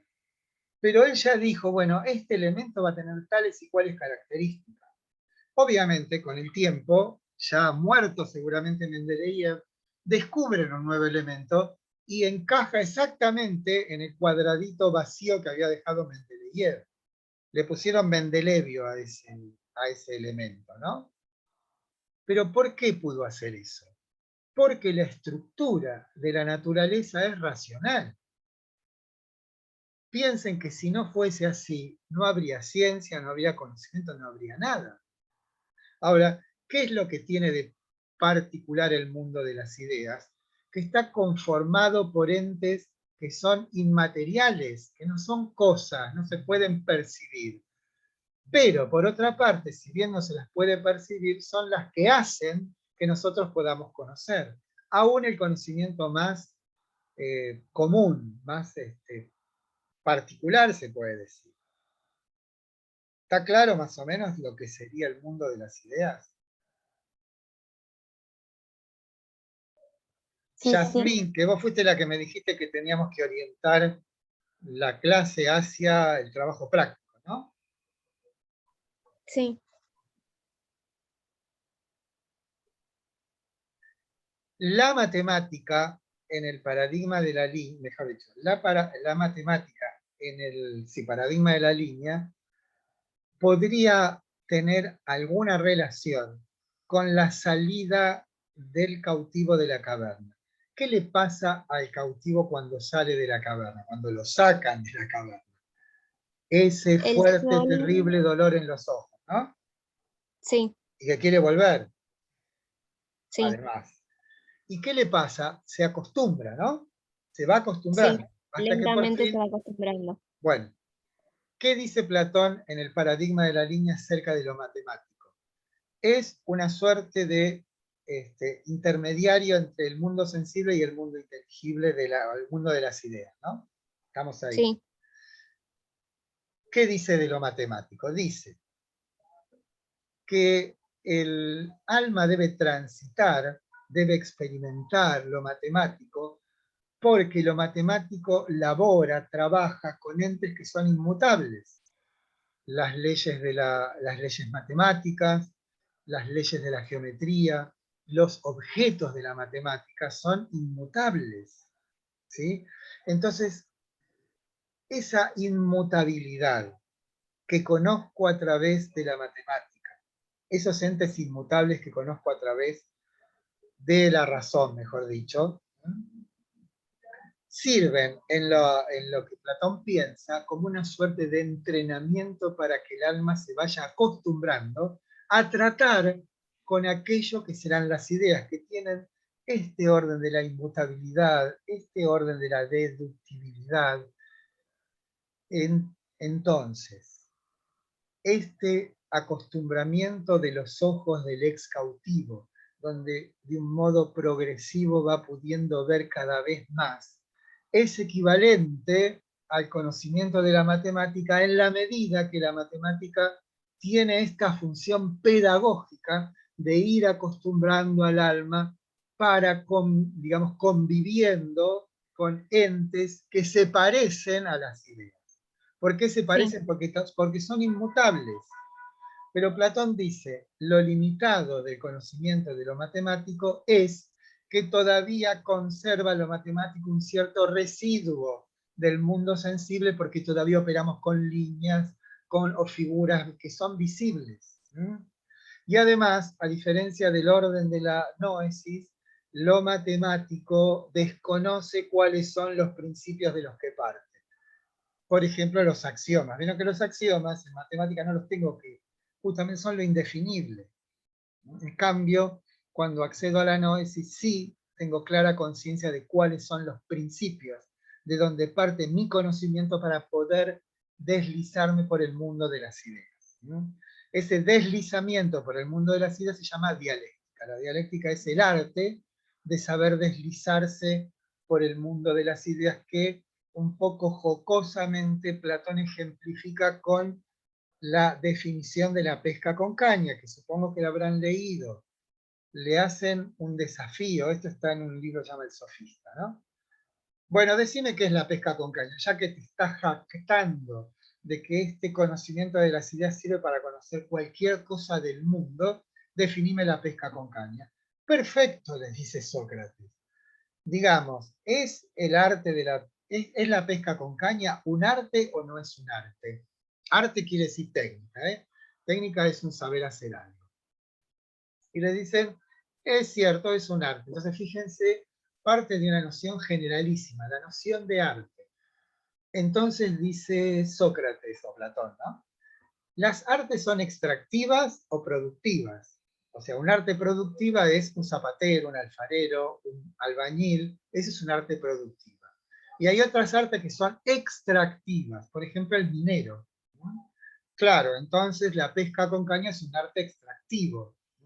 Ahora, las artes extractivas lo son de seres vivos o no vivos. La minería es un arte extractivo de cosas no vivas. En cambio, la pesca con caña es un arte extractivo de cosas vivas. Ahora, las cosas vivas, los animales, son acuáticos o terrestres, ¿no? Bien. Arte extractivo de seres vivos acuáticos, ahora los seres acuáticos se los caza o se los adquiere hiriéndolos o no hiriéndolos. Si lo pesco con una red, no los hiero. En cambio, con un anzuelo los hiero. Pero los puedo herir de arriba hacia abajo, de abajo hacia arriba. De arriba hacia abajo con un arpón, de abajo hacia arriba con un anzuelo, ¿no? Entonces, fíjense si este orden de las ideas no es fecundo, no es productivo, en la medida en que sirve para poder definir cualquier cosa. Entonces le dice Sócrates en el Sofista, la pesca con caña es un arte extractivo de seres vivos, acuáticos, que se hace hiriéndolos de abajo hacia arriba, ¿no? Entonces ahí tienen un ejemplo de cuál es el sentido de las ideas. ¿Por qué? Porque ellas nos proponen un grupo de entes jerárquicamente organizados. ¿Qué quiero decir con jerárquico? Que dentro de la idea de arte está la minería y la caza, ¿se dan cuenta?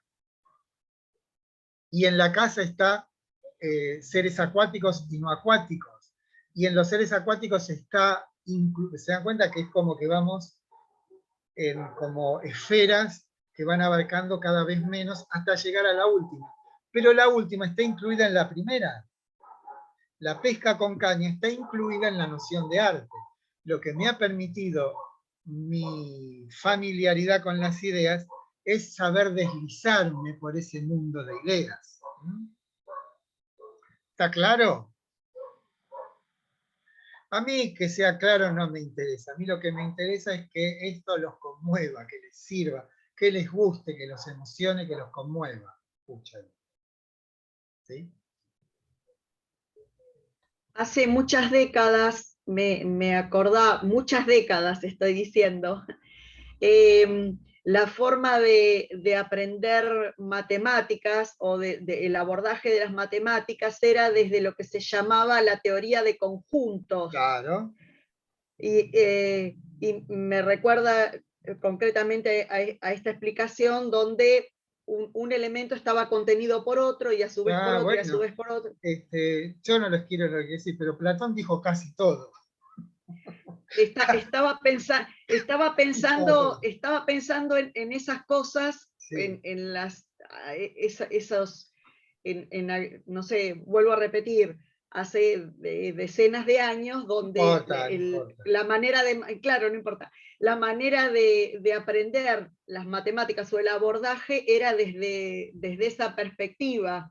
Y bueno, contiene todo lo que usted está sí, porque describiendo ahora. El modelo de conocimiento que Platón propone es un conocimiento deductivo. Saben que hay tres maneras de conocer. Una es la deducción, otra es la inducción y otra es la abducción. La deducción es propio de las matemáticas. ¿En qué consiste? En que parto de principios que se llaman axiomas, y a partir de esos principios piensen en la geometría de Euclides, que parte de 4 o 5 postulados, y a partir de ahí propone toda la geometría. ¿Sí? ¿Cómo es el procedimiento deductivo? Consiste en partir de proposiciones que son inobjetables, como los axiomas, y de un modo coherente extraer proposiciones que todas tienen la misma validez. A eso llamamos deducción. Y es lo que acabo de hacer recién con la pesca con caña. O de alguna manera con pancha, con la perla. Ahora, hay otro procedimiento para conocer que se llama inducción, que es el común de las ciencias no formales. Esto es, observamos un fenómeno, observamos la recurrencia de un fenómeno, y entonces a partir de lo particular establecemos una ley general. Así funcionan las ciencias, ¿no? A partir de la inducción. La inducción parte de lo particular y trata de ascender a lo general. ¿Cómo lo hace? Estableciendo leyes. ¿Qué son las leyes? La descripción del comportamiento de los fenómenos. ¿En qué consiste ese conocimiento? En que dado un elemento puedo predecir cuál será el próximo. ¿Sí? Por supuesto, esto no funciona en la historia, no funciona en la psicología, no funciona en la economía, porque si funcionase no estaríamos como estamos, ¿no? O sea, que en la causa está el efecto, no es tan así. Pero, de todas maneras, por ejemplo, les doy un ejemplo de la sociología de Durkheim, ¿no? Un sociólogo fundador. ¿Qué hace? Se pone a estudiar la tasa de suicidios, no sé si en Londres, no me importa. ¿En qué barrio? En un barrio determinado la gente se suicida el doble que en el barrio de al lado. Entonces, como sociólogo trata de investigar cuáles son las causas de los suicidios. Entonces se encuentra toda una serie de causas concurrentes que se dan en ese lugar y que de alguna manera producen esa alta tasa de suicidios. Entonces ahí el conocimiento sirve como para que los gobernantes digan, bueno, actuemos acá porque acá tenemos un problema. ¿Sí? O sea, la estadística es una de las formas de conocimiento inductivo. ¿No? ¿Por qué? Porque parte de los hechos, parte de los fenómenos, y trata de establecer cuáles son la causa de esos fenómenos. Y el otro, que ya casi no es de la ciencia, sino que es la abducción, que es el arte del descubrimiento. La abducción es el procedimiento de Sherlock Holmes, ¿no? Les doy un ejemplo muy argentino, no sé si se los dije ya. Todos usamos un objeto que se llama virome, ¿no? ¿Les conté la historia del ácido viro o no? Sí, creo que sí. No. ¿No? No, a Bueno, nosotros no. No, que yo mejor. recuerde no. Bueno, Laszlo Biro era húngaro y vivía en Argentina. Y estaba un día ahí por la calle, por supuesto que estaba buscando una idea para construir un objeto que sirva para escribir sin tener que depender tanto de la tinta y de esto y de lo otro, ¿sí? Entonces veo unos chicos jugando a la pelota. Y la pelota atraviesa un charco de agua y deja una estelita, ¿no? Y este hombre dijo, ahí está la virome. ¿Qué es la virome? ¿No o no? Tinta puesta a presión y una bolita en la punta. Y así escribe, ¿no? Eso se llama abducción. Abducción es la Eduardo Jenner, que se da cuenta que los que ordeñan las vacas no se contagian de viruela. ¿Y por qué no se contagian? Porque las vacas tienen viruela. Una cosa medio repugnante, le salen como granos en las ubres. Y estas personas seguramente tienen los dedos lastimados. Y cuando ordeñan las vacas, los gérmenes de la viruela se lo inoculan por esas pequeñas heridas y quedan vacunados. Por eso la vacuna viene de ahí, de las vacas. No porque la hayan inventado, sino porque este señor tan perspicaz se dio cuenta de cómo funcionaba esto de la inmunización, ¿no? Aún hoy saben ustedes que cuando nos ponen una vacuna, nos ponen los agentes patógenos vivos, muertos o atenuados para que el cuerpo, esto con el COVID todo el mundo lo sabe, para que el cuerpo produzca sus propios anticuerpos. Sí. Bueno, esa es la abducción. Es como un salto en el pensamiento de, a partir de cuando Sherlock Holmes se da cuenta de algo bueno. También fue lo que hizo Sir Edward Fleming, que descubrió los antibióticos, porque vio que un hongo se estaba comiendo a las bacterias y dijo, acá hay algo, porque la penicilina es un hongo, es un hongo. Y tantas otras cosas. ¿Cómo se hizo rico George Soros? Se hizo rico porque se dio cuenta de que la asimetría armamentística entre la Unión Soviética y Estados Unidos no podía durar mucho tiempo, entonces agarró toda su plata y compró acciones de empresas de armamento, subió Ronald Reagan al gobierno y se hizo recontra hipermillonario. ¿Sí? ¿Por qué? Porque ese arte, pero eso es un arte, ¿se da cuenta ya? Yo no puedo entrenarme para producir eso. Es como algo que se trae, es como, por más que yo le enseñe a mi nieto a jugar a la pelota, no lo puedo convertir en Maradona, en Messi. ¿Por qué? Porque ellos nacieron con un ángel, digamos, con algo, ¿sí? Digo yo, ¿no? Bueno, el procedimiento entonces, de carácter racional, que utiliza Platón para saber deslizarse en el orden de las ideas, que llama dialéctica, es similar al proceder de los matemáticos que, partiendo de determinados principios y de un modo coherente, pueden eslabonar diferentes proposiciones con el mismo grado de verdad. ¿Sí? Yo me puedo parar en medio de una demostración matemática y el valor de verdad de lo que está ahí es equivalente al valor de verdad de lo que viene en la siguiente paso de la deducción, ¿no? ¿Sí? Bueno, me cansé, muchachos. ¿Cómo estamos? Una compañera le hizo Bien. una pregunta en el chat, profe. Ay, no la vi. Porque cuando me cierro los ojos. A ver, entiendo que si dijera que lo matemático representa la forma más alta de conocimiento en el paradigma de la línea, sería falsa, pero al decir que es según la convicción pitagórica, entiendo que sería verdadera. No, una cosa es la convicción pitagórica que considera que lo matemático es lo más alto, y otra cosa lo que dice Platón, que lo matemático no es lo más alto. Justamente arriba de lo matemático están las ideas metafísicas y morales. Eso no quiere decir que la matemática no carezca de importancia, es fundamental para Platón, pero Platón establece una diferencia. La diferencia entre la matemática y las ideas metafísicas y morales es que lo que hace Platón es intentar extender a todo el orden de todas las cosas el mismo grado de verdad que obtenemos en la matemática. ¿Sí? Pero no es la matemática el modo más alto de conocimiento. Esa pregunta se responde mirando el paradigma de las líneas, no hay que hacer más que eso. Si digo, Profe, disculpe, yo soy la que pregunté en el chat esto. Sí. Yo me refería a la frase donde dice los entes matemáticos, siguiendo Platón, la convicción pitagórica, representan la forma más alta de...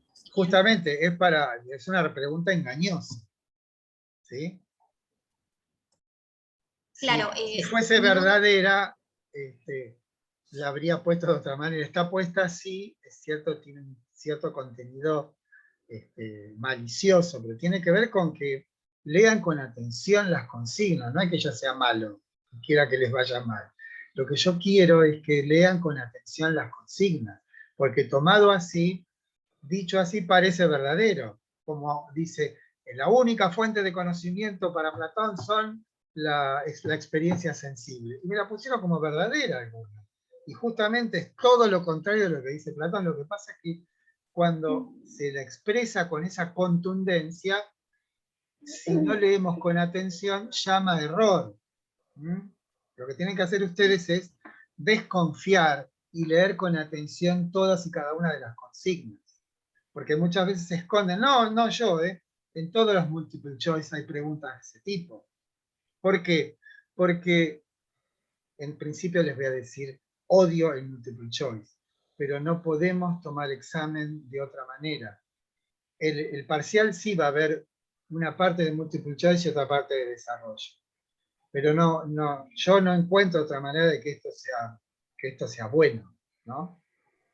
¿Puedo hacer una consulta? Sí. En realidad, más que una consulta, decir que me sentí identificada con lo que acaba de decir, porque a mí en la pregunta 2, en la E, decía, Sócrates encarna el ideal de sabio, en tanto a través de sus acciones muestra con claridad su carácter de sabio. Yo ahí entendí como que, o sea, actuaba igual que lo que él decía, no que él decía que era sabio, porque yo entendí, Sócrates decía que no era sabio. Claramente. Eso lo entendí. O sea, cuando lo leí... sí, perdóname. Disculpe, cuando lo leí no entendí que decía que él era sabio. Yo entendí como que él actuaba en base a su sabiduría. Como claro, que era...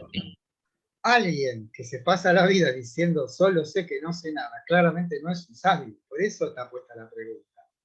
Porque un sabio, al Laques le diría, mira Laques, una vez que le destruí la vida, le digo, bueno, lo que tenés que hacer es esto, esto y esto. Eso haría un sabio. Pero Sócrates, que no es un sabio, no se jacta de ser un sabio, lo que hace es decir, no, bueno, una vez hecho esto, vos tenés que seguir tu camino, ¿no? Si fuese sabio, ¿sí?, le diría a cada uno lo que tiene que hacer. Y aparte de decir, solo sé que no sé nada. Ahora, es otra cosa, sí se puede decir que hay en Sócrates una cierta sabiduría, pero jamás diría Sócrates que es un sabio. Pero entiendo lo que me decís, ¿eh? Pero tampoco se preocupen mucho por las notas de los trabajos prácticos. Sí deben preocuparse si sacaron un 0, o saben que hay un montón de ceros, pero yo los ceros les pongo un 1. Lo transformo en un 1 porque tiene que... A ver, esperen que hay una pregunta que me la pide.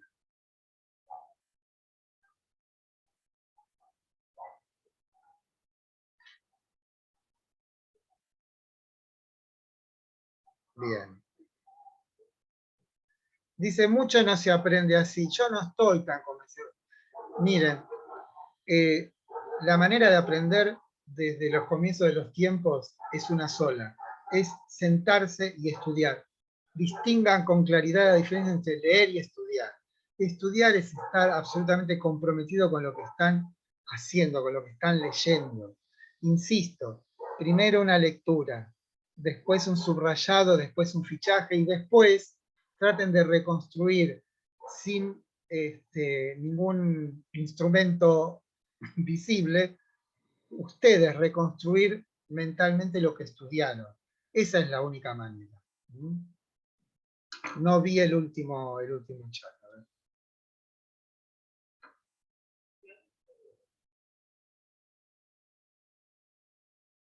No entiendo. Buenas tardes. Hoy es mi día de conexión por algún error administrativo. No entiendo qué me querés decir. Les digo algo. No sé qué pasó con la inscripción, pero todos los días nos siguen llegando alumnos que no estaban inscritos en el Sioux Guaraní, nosotros los anotamos y lamentablemente les mandamos todos los trabajos prácticos de una vez. ¿Qué otra cosa podemos hacer? Pero el error administrativo no es nuestro, eso se lo puedo asegurar. Nosotros trabajamos con lo que la facultad nos da, con el SIU nos da. Profe. Sí. Mariana, acá. Tengo una duda con respecto a lo de la matemática.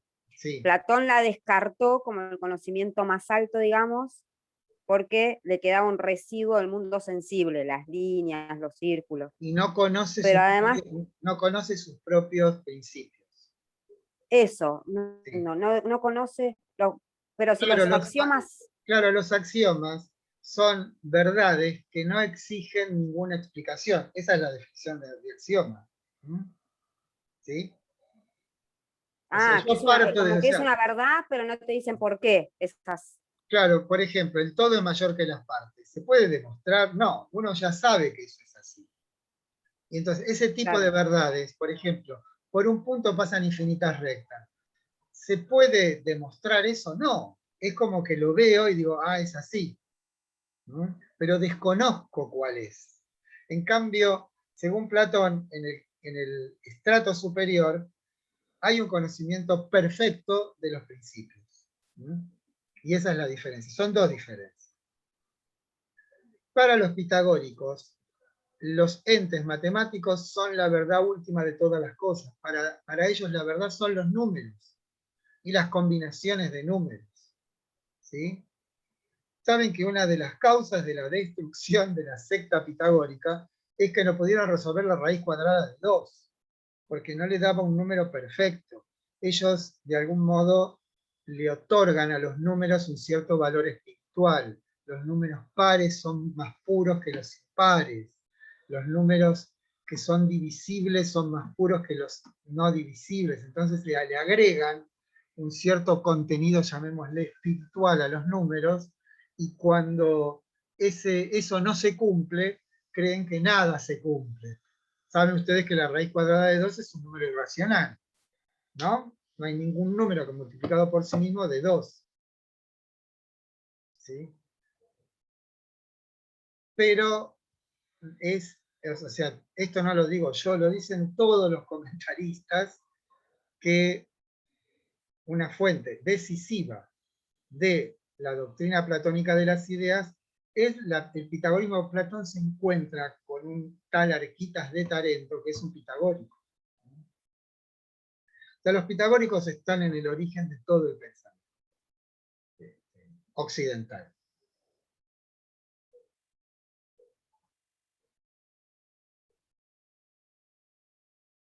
El sistema, comparando con lo que yo respondí de 4 opciones, 3 eran correctas para el sí. Bueno, esto no lo hago yo, escúchenme. El programa que calcula las calificaciones no tiene decimales. No es que dice, bueno, hay 3 respuestas correctas de 5. No es que suma y dice, bueno, en vez de tener, doy dos correctas, en vez de tener un punto tengo 0,75. No es así. No, el parcial no va a ser va a ser de multiple choice, pero lo voy a corregir yo. O sea, les voy a decir, ¿cómo se dice? Ahora se me escapa. Es la 2, 4, la 6ª hora de clase que doy. ¿Cómo se dice? Resalten con verde las respuestas correctas. ¿Sí?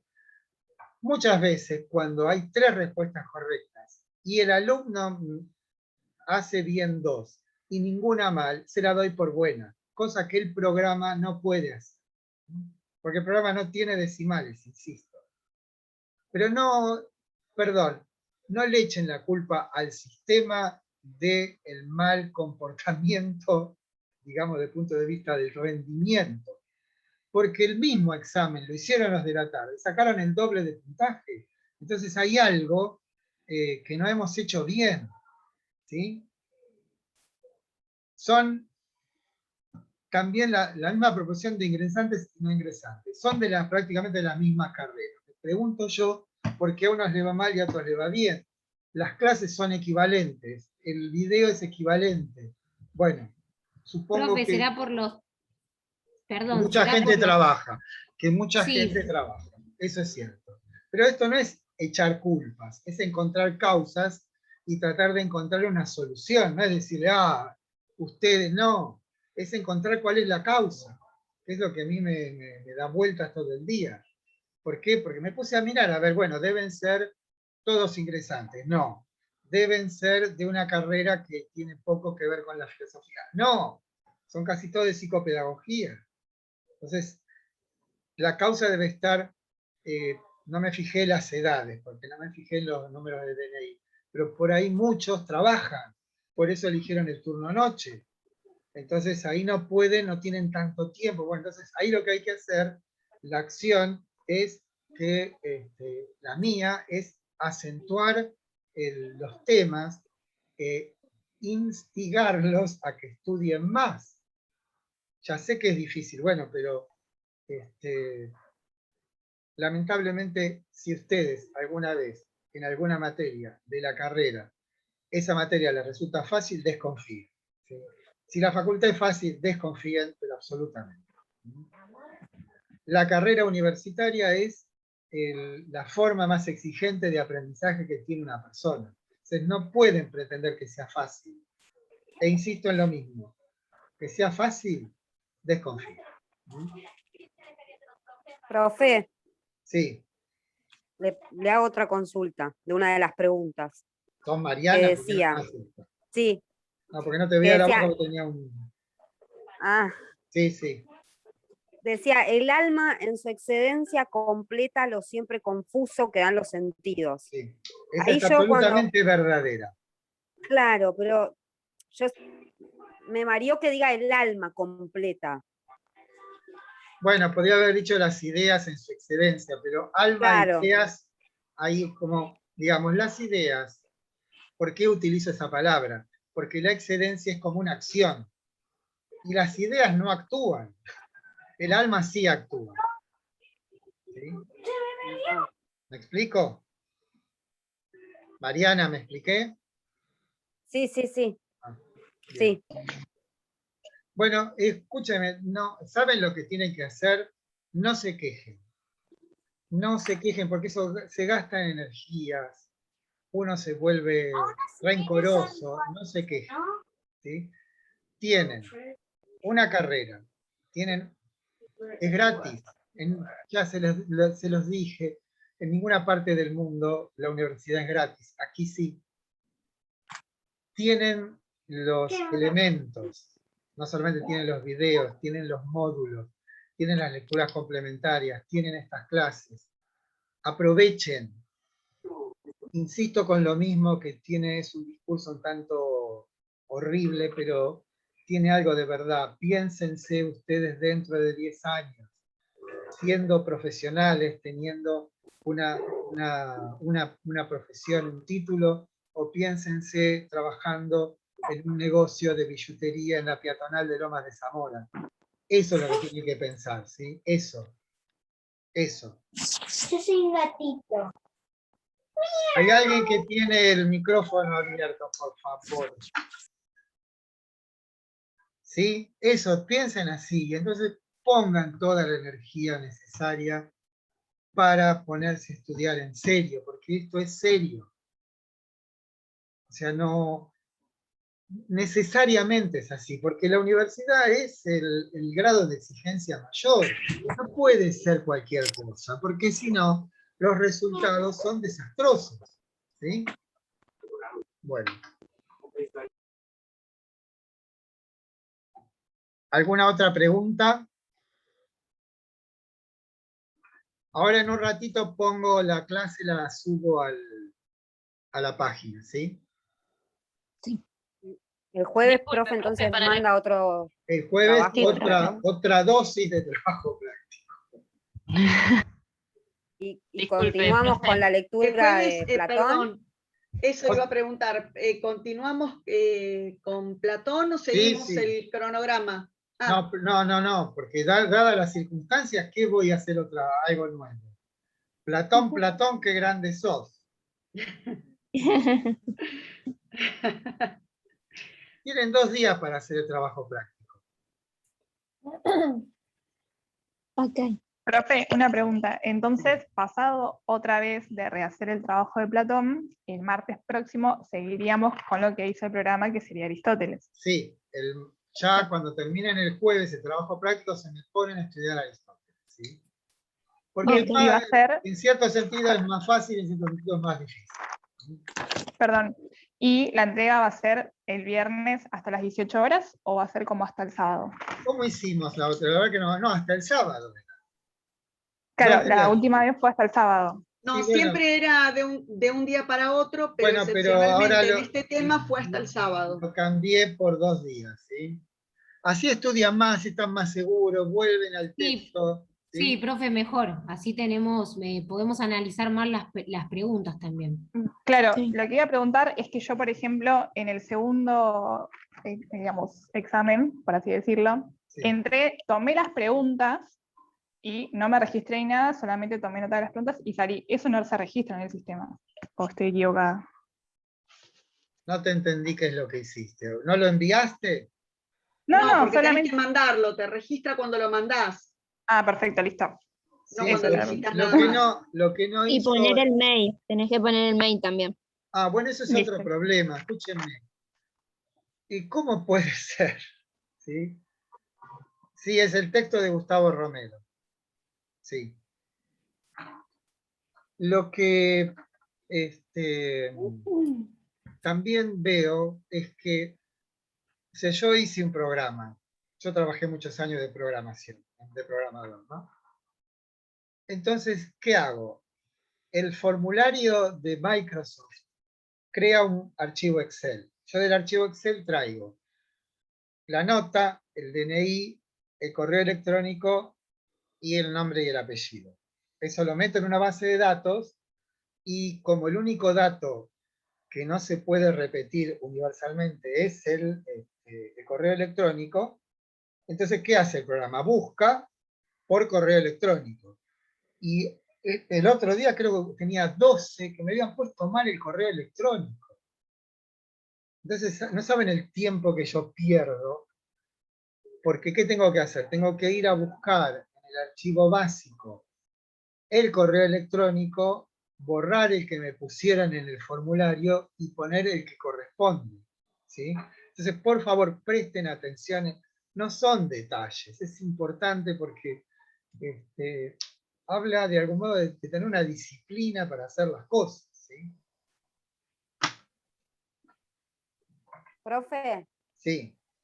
después los textos de él ya, el banquete, y eso es lo que a mí más me cuesta, a mí, que de hecho es lo que me fue peor en las preguntas.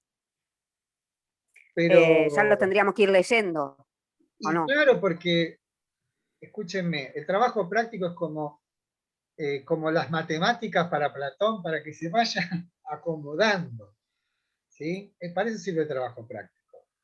Pero después viene el parcial, y en el parcial ya no es solamente el texto del módulo, sino los textos de Platón mismo. Pero eso no lo tomen como una desgracia, es una bendición, si se quiere, porque es la manera de aprender en serio.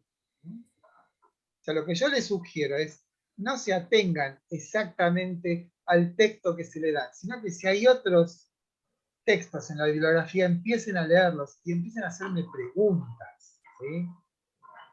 No entiendo lo que dice acá Platón, me lo puede explicar maravilloso, me mandan un mail o lo ponen ahí en el Google Drive y yo lo respondo, si yo trabajo para eso. Soy empleado de ustedes, no sé si se dan cuenta. En ese sentido. O mejor dicho, estoy al servicio de ustedes, no soy empleado. Bueno, ¿alguna cosa más? No. No. ¿Estamos todos bien, felices? ¿Sí? Bueno, nos despedimos hasta el martes, entonces. El jueves les mando trabajo práctico. Ok, profe, gracias. Ok, profe, hasta el martes. Bueno, Chao, hasta en un luego. ratito subo la clase a la página.